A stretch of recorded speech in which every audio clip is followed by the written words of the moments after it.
The GovX Show is supported by Forrester, helping government organisations perform at their best.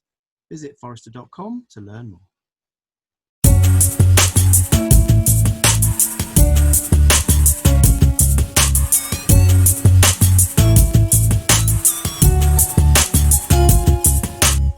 I'm James Smith, Content Director here at GovX Digital, and welcome to the latest episode of the GovX Show, now brought to you for the first time in association with our friends at Forrester Research, a company that shares our commitment to, empowering public sector executives to turn good ideas into great outcomes. We'll be hearing more from Forrester in future episodes, but today we're speaking with Maria Fares, Head of Organisational Development and Talent at Essex County Council. Maria has been tasked by her Chief Executive to map out what a long-term shift to a hybrid model of remote and face-to-face working would look like, and how the ways that Essex County Council works may need to change to enable this future. For podcast regulars, it will come as no surprise that Maria has gamely agreed to join me on a panel discussion along with Google's Matt Stevens and the Managing Director of Belgium's International Development Agency, Enable, to talk about the future of remote working in government at next month's GovX Digital Conference. So this is one of many self-contained 90-minute sessions that are, I suppose, the building blocks of our conference, where you get to choose which sessions interest you the most and register for them for free if you're public sector. And all the details for this, of course, will be in the show notes. So I realise that today's episode is a little bit meta, as Maria and I have a remote conversation about our upcoming remotely delivered conference, where we will be talking about remote working in government.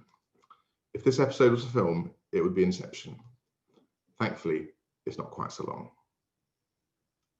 Maria, a very warm welcome to the GovX Show. How are you doing?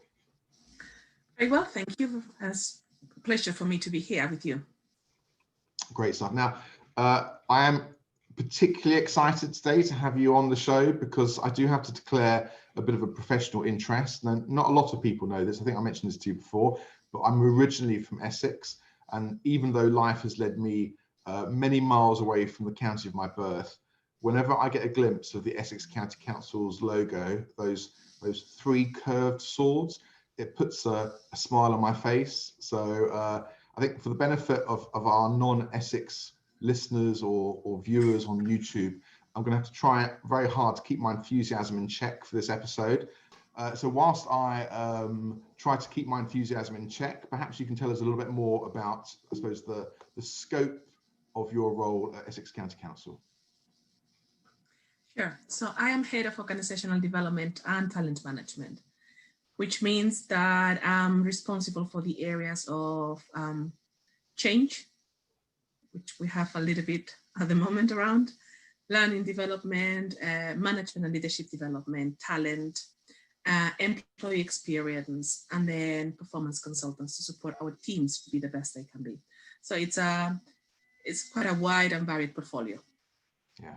And obviously you were just mentioning a second ago that before we press record that you just coming off of something you call, is it the Learning Fest at Essex County Council, which sounds quite a large undertaking. What's all that about?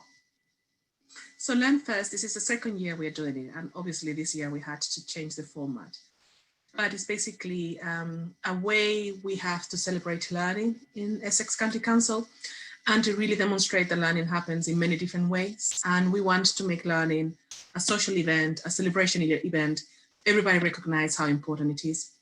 So over a period of days, this time over 3 days, we organize more than 100 learning events of keynote speakers, masterclasses, workshops.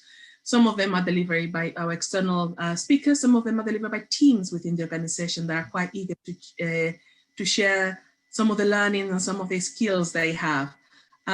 So we have keynote speakers about the future of work or how to build psychological safety, or we have our adult community learning center providing sessions around how to learn Spanish or Italian, or we have how you can do visual note-taking or continuous improvement. So it's a whole variety, and it's quite intense. We had more than 3,000 bookings, 3,500 bookings this year, and today's the last day. So we are pushing it, but it's just so great to see the whole county really involved and enjoying learning, which is something we wanted to try. I think that sounds fantastic, and congratulations for making it through the week of activities. 3,500 sessions booked is no small feat, all being delivered remotely. I think that not only is it great that you're maintaining that commitment to learning within the team at Essex County Council, but obviously I think now more than ever it's really important to provide staff with opportunities to engage with ideas and engage with one another, obviously with everyone having to work remotely. So I'm sure that was very much appreciated sort of series of sessions. Thank you very much. As I said, I mean, the team organizing the event, absolutely fantastic. They pull all of the stocks, and a lot of the things we tried this year was the first time we were trying it. So a lot of learning for us too. Great. So I mean, obviously you've had a varied career that's led you to Essex County Council. Do you want to perhaps sort of give a few of the key highlights, I suppose some of the milestones as you look back at your career, which has led you to where you are today? So when I started university, I joined an international leadership development organization called ISEC. And it is present in more than 100 countries, has been operating for 70 years. And the aim is to develop youth leadership. So then it can basically go and change the world. So small mission there. But so the organization is completely run by students and recent graduates. And then every year, the leadership changes. You have to get elected to a leadership position. It lasts for a year. You can run a second year for the position, but you still have to be elected. So you have an organization full of young people that want to change the world, and they have 1 year to make it happen. So you can imagine the energy, the passion, the drive that happened there. And the reason why it's not just because I started my career there. So I started as a volunteer, and then I worked there full-time at a national level and then international level. But it's because that's the perfect example of showing how leadership needs to be developed by doing, because you have that year and you just can't try anything. It's a low-risk environment. At the end of the day, it's an organization. You're not risking your future, your mortgage, house, whatever.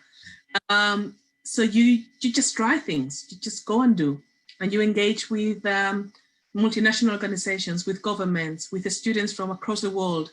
You put in place projects, you mobilize, you engage.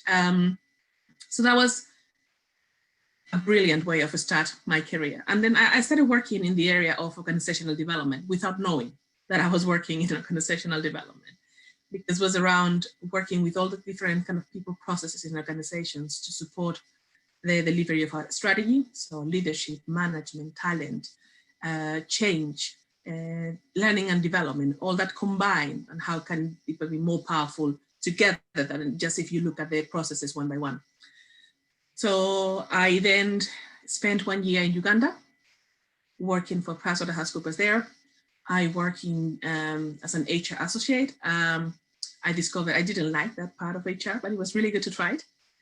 And then from there, I moved to the Netherlands, and I worked for 3 years there for a bank in the area of organizational development. So financial institution, global bank, Dutch headquarters. It had a particular culture. So it was good for 3 years, but then at one point decided that I wanted to be able to feel that I was contributing to something bigger, and it wasn't enough for me.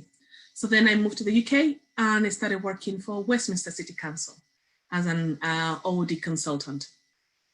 I worked there for 2.5 years, and it gave me back that element that I was missing around that contribution, that working with individuals that had a vocation, that wanted to have that impact, in this case, in the life of the residents.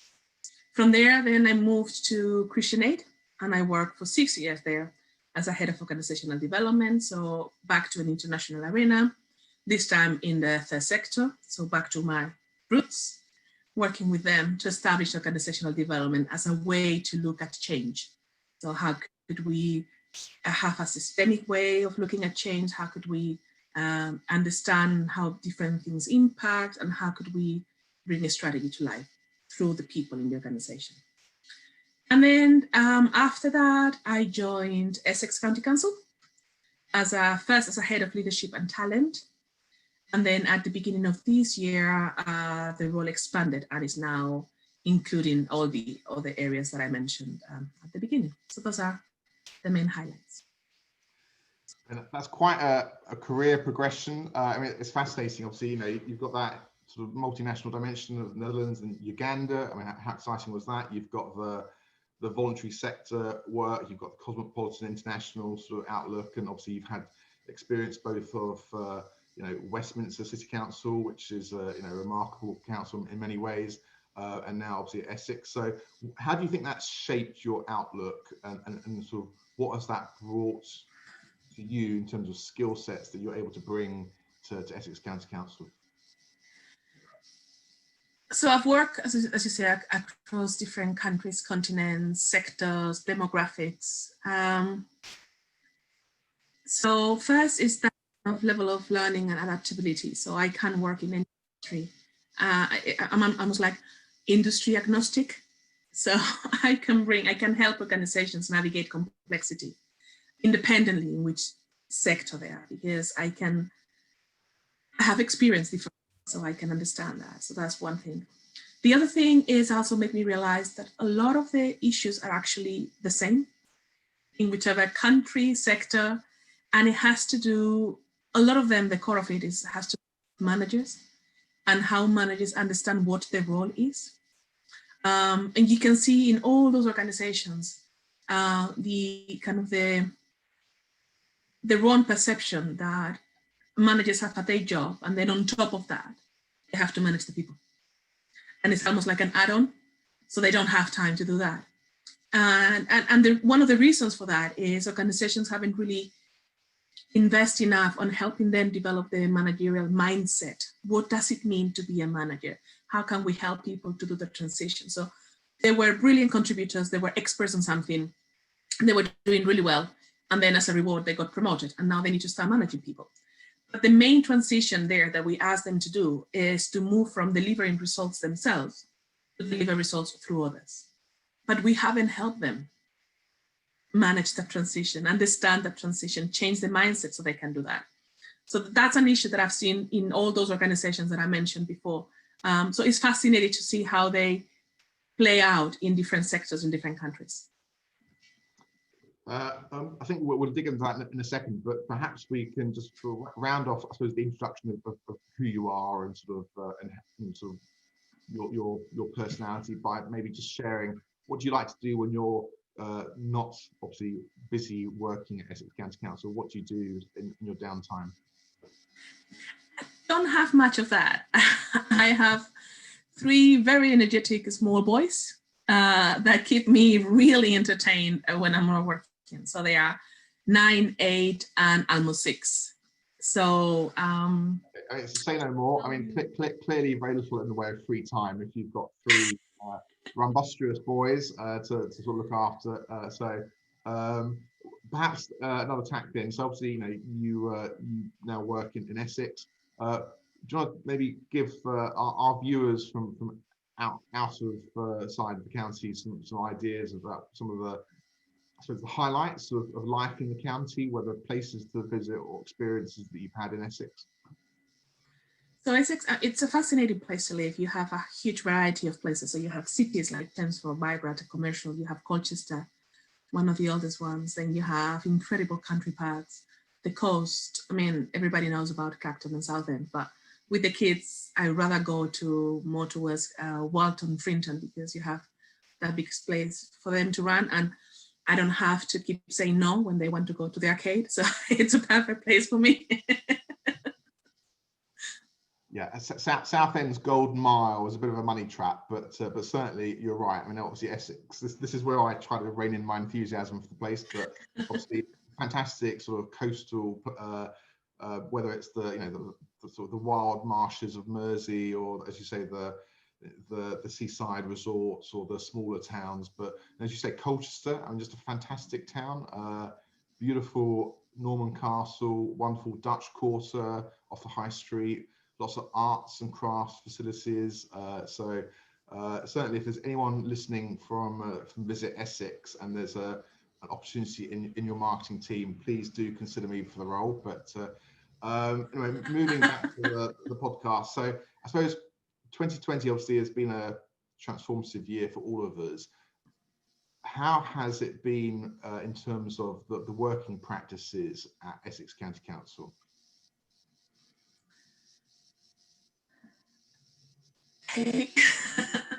So public sector, local government, we had the incredibly difficult task to not only care for our employees, so we had to do the transition of you can't work in the offices, but also we needed to continue to deliver services, and they were vital services for the communities, more vital than ever. And we had to put in place very quickly new services like support to the shielding communities, for example, things like that. So it has been absolutely amazing to see the response of Essex County Council and the teams. The drive, the energy, the speed of where things done, the collaboration, not just with Essex County Council, but with the whole system, with the whole county, and how things could be mobilized and put in place. We've done, so from one day to the other, we had to close the offices. We also had to stood down services, like for example, libraries or country parks. So we had a staff that we could then redeploy to other areas. So we had to manage that. As I said, we had to put up services very quickly.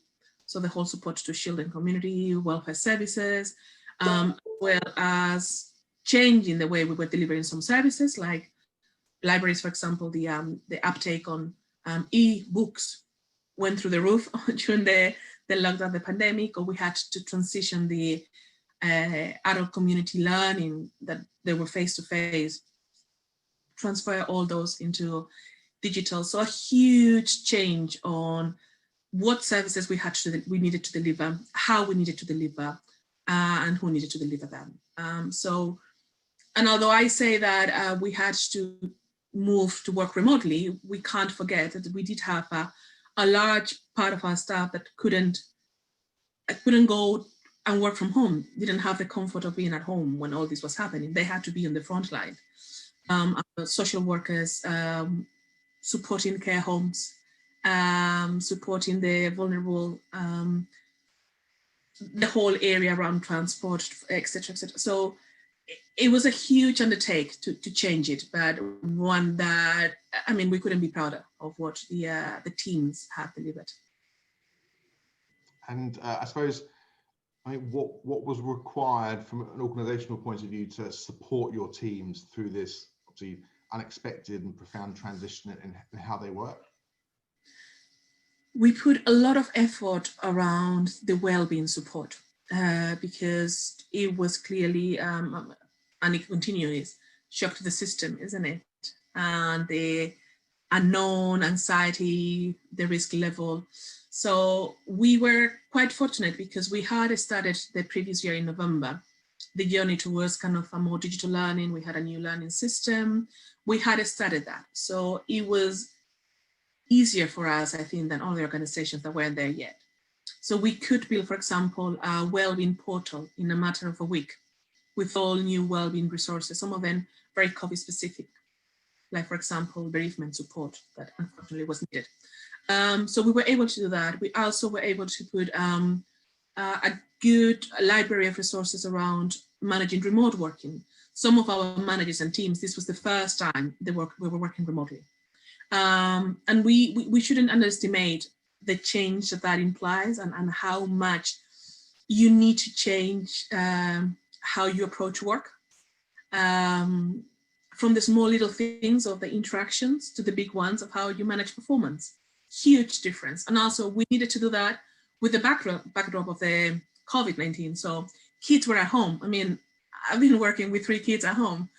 That has been quite an adventure, I have to say.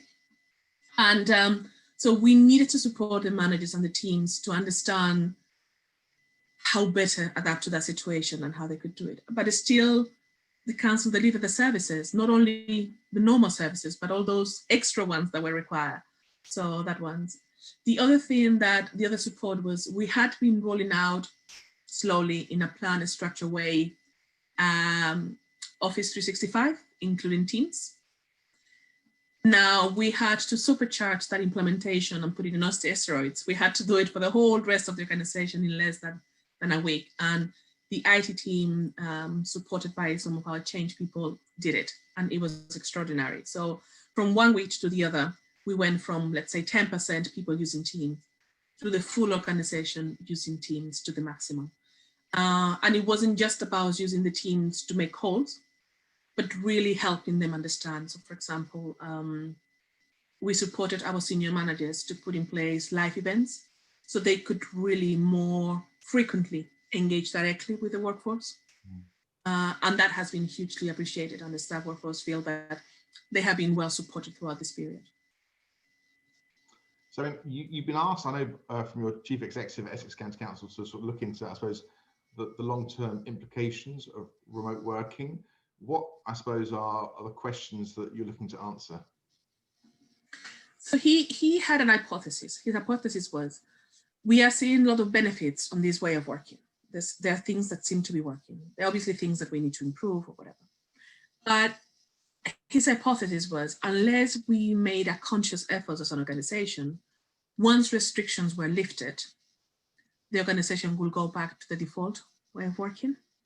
So what will we need to do? What conditions we needed to create to ensure that we retained the benefits of this way of working? So that was his premise. And we did several things. One of them is we did a really thorough research exercise. And we put together multidisciplinary teams, and we got people like academic research, user research, practitioners, and we had this digital remote working research group to understand what it was, but also how it was impacting our population, our workforce. And some of the main findings out of those research, or the most important one, was that remote working, yes, can have a really positive impact in productivity, but, and this was the big one for us, if it's by choice and not all the time. So what that gave us was around, actually, as a Essex County Council, then we need to define that hybrid model that combines that working in the office and working remotely in whichever other locations you want, in a way that can help the different services. Because we need to remember, Essex County Council is a combination of many different services. I mean, you got social care on one side, and you got highways and waste management on the other. You normally wouldn't find those services under one organization in the private sector. So the needs of those services in terms of the ways of working are very different. So as a result of that research and the findings, what we are now doing is taking that further, and we put in place, we have a large organizational program called Ways of Working that is helping the services explore that. What needs to, how can we shape our hybrid model for the future?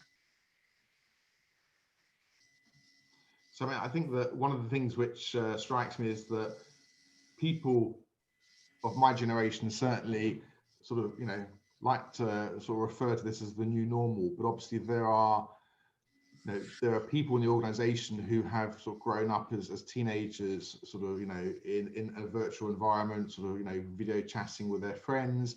And so for them, this is entirely normal. And in fact, the idea of being physically linked to an office and doing 100% of your work there, if not now, certainly, in the coming years, is going to seem very strange, I think, to many people, because it's a very backward-looking way to view how work is done. Absolutely. So one of the keynote speakers we had in the Learn First this week was Harriet Molina from Hotspot Movement, and she works with Linda Gratton, and they do research around the future of work, and they help organizations to think about that.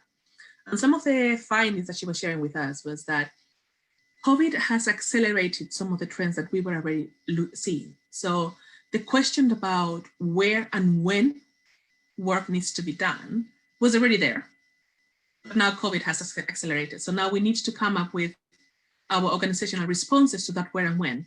But it's not just where and when, it's also the how, it's also the who. We really need to reimagine work and how work needs to be done to fit for the purpose, for the people that work in the organization, for the residents we served. So it's a huge exercise that we need to do. The other finding that she shared that is quite relevant for us at the moment was around when we talked about that where, because that was very linked to our hybrid model.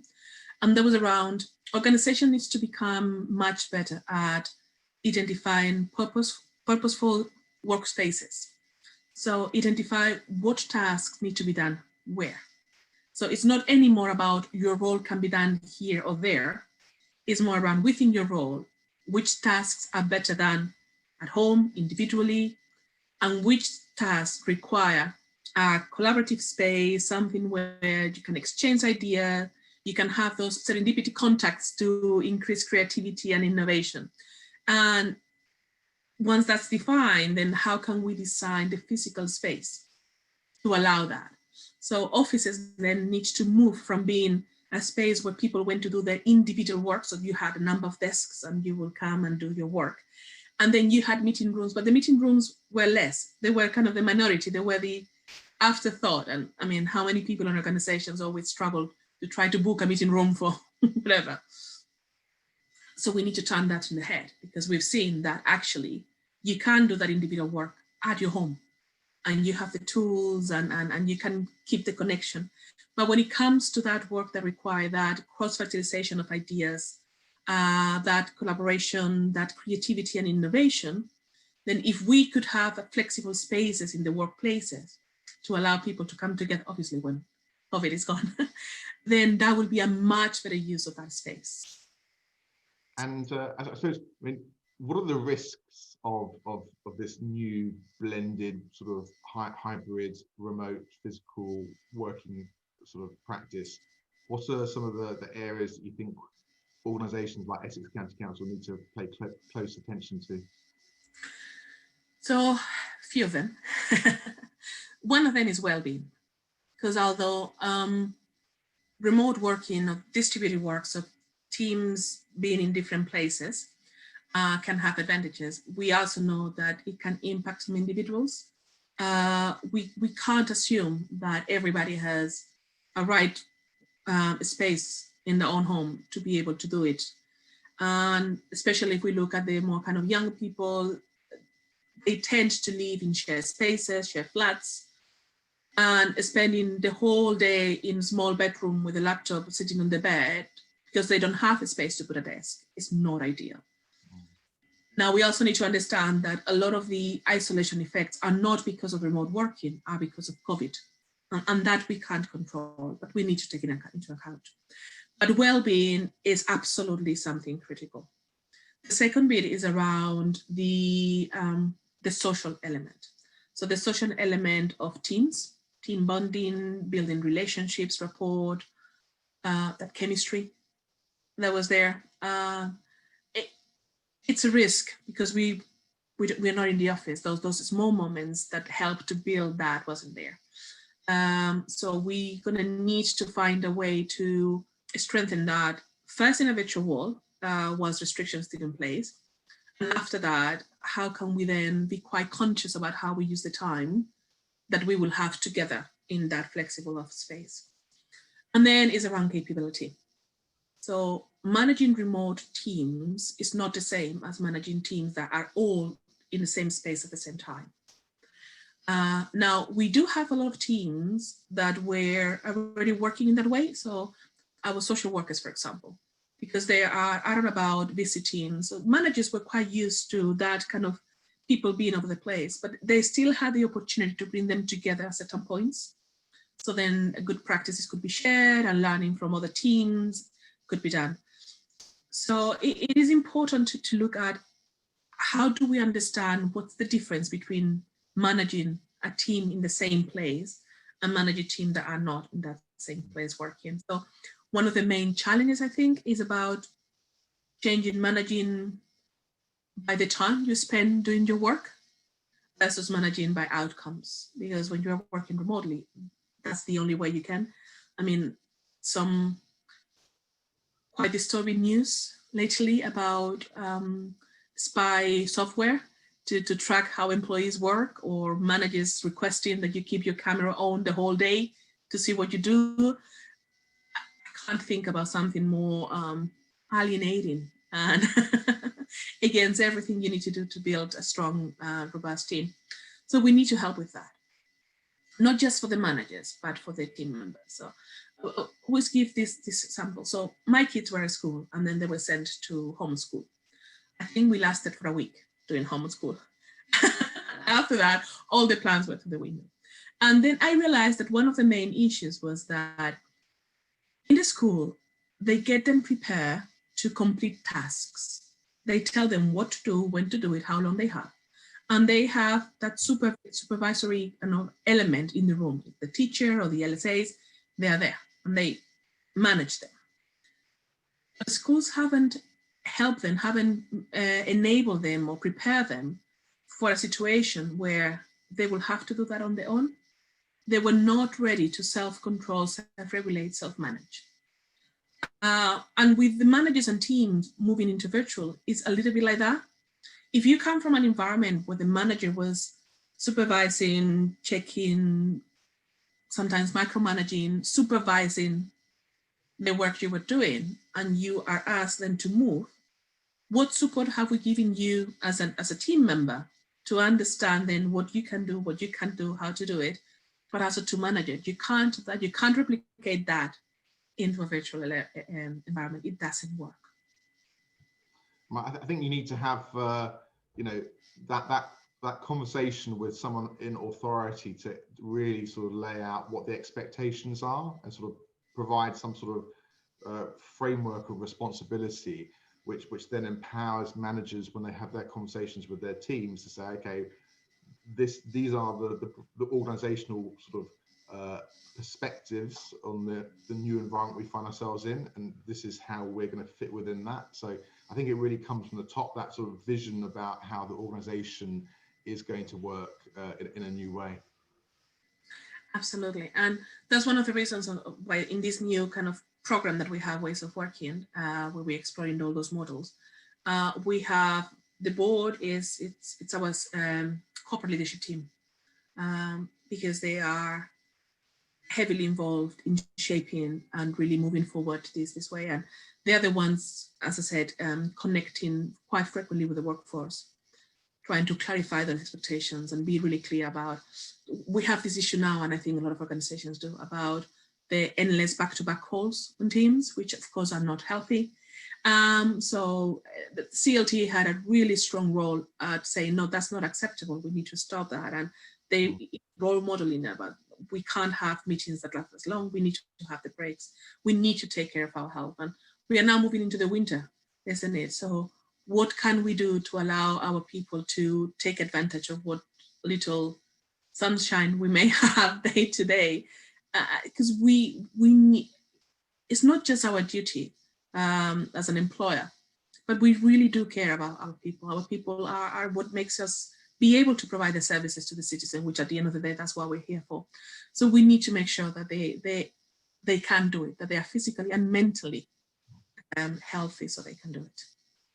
And that comes across loud and clear, and certainly really looking forward to obviously our session on sort of remote working and sort of out of office, we've called it, in the conference in November. So looking forward to both your presentation and obviously the panel session that we're going to be organising.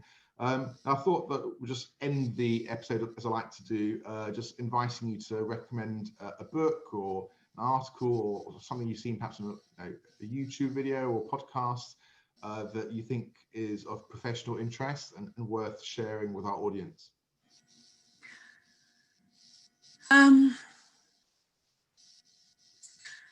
Okay, if I may, I think I'm going to talk about 3 books very quickly. So I think, so I read a lot, and I'm quite lucky. I have few people in my team that do the same. So we exchange recommendations and things like that. So the 3 books that I would recommend, number 1 will be Invisible Women by Caroline Criado Perez. She talks about the data gap and how that's shaping the world and what we need to do. Quite relevant for these times when we talk about PPE and medical tryouts and data disaggregated on COVID effects, things like that. So you're the 3rd speaker at the conference to recommend that book. It's a great book, and I'm delighted that it's getting an airing in a lot of these conversations I'm having. It deserves to be widely read. Absolutely. The second one will be The Value of Everything by Mariana Matsukato. So she explains, or she's trying to reposition capitalism, particularly based on the new context. And she is arguing that there is a lot of value that has been created by the state, for example, that is being exploited by private companies. So there is a lot of research that public institutions do, but then it's capitalized by private organizations without then that value going back to the public. So what she's saying is, it's not that capitalism is bad, it's that the way we are doing it doesn't consider everybody, it's not inclusive, and is really, really interesting. I will highly recommend that one. That's fascinating. Sorry. Transport for London gave out its data on sort of ride usage, both on buses but also on the tube, to the private sector.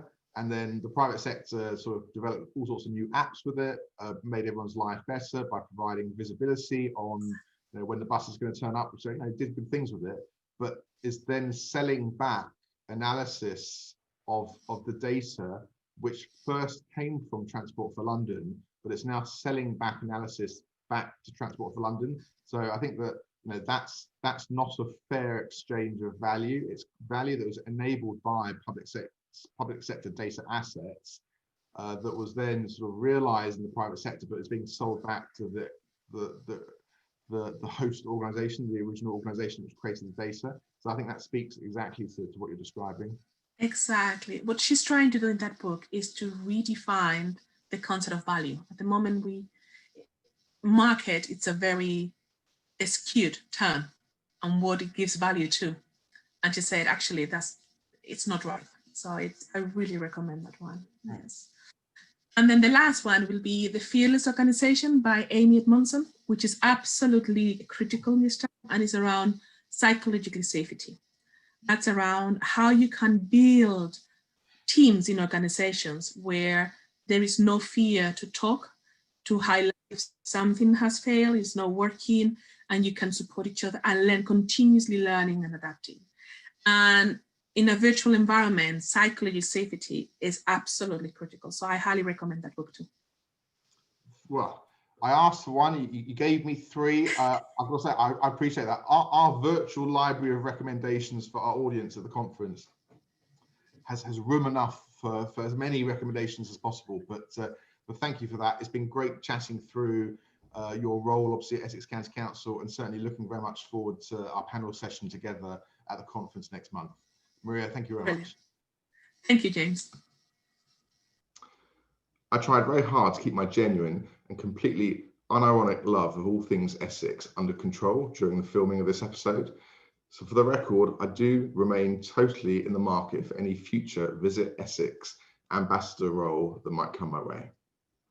As I mentioned in the intro, Maria will be talking in more detail about Essex County Council's plans to help make hybrid working deliver for staff and residents of England's greatest county, second longest coastline, least rain, best jam, surely the only KPIs that matter. Her presentation and the related panel discussion take place on the 19th November and is supported by our partner, Google Chrome Enterprise. If you'd like to join us in a future episode of the GovX Show, or share your personal enthusiasm for all things Essex, please do get in touch with us via our email address, partner@govx.digital.